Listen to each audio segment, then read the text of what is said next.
Only on NBC5 News tonight, a Grants Pass woman who's considered a trailblazer for women in the military is being honored for her service. NBC5's Nicole Costantino introduces us to the 100-year-old veteran who's being called a living legend.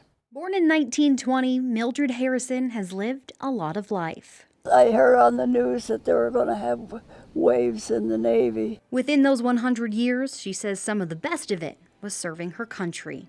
And I wanted to be one of the first ones to join. Mildred is one of the very first women allowed into the United States Naval Reserve. She enlisted almost 80 years ago after President Franklin Delano Roosevelt signed the Navy Women's Reserve Act into law in World War II. It created the Women Accepted for Volunteer Emergency Service, or WAVES. Its first director, Mildred McAfee, was the first woman commissioned in the U.S. Naval Reserve. McAfee in charge said it stands for women are very essential sometimes.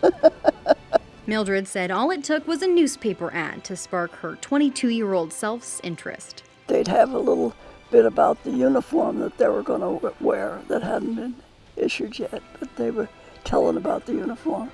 So that's what got me. She headed to Stillwater, Oklahoma for 3 months of boot camp and then on to the Naval Air Station in Anacostia, D.C., and lastly, Oahu, Hawaii.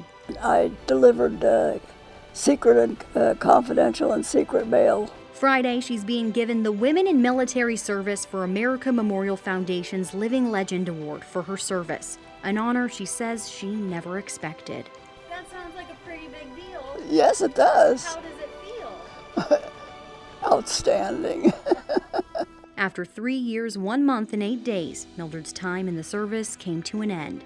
She says the memories stayed with her, and although sometimes blurry, always come back.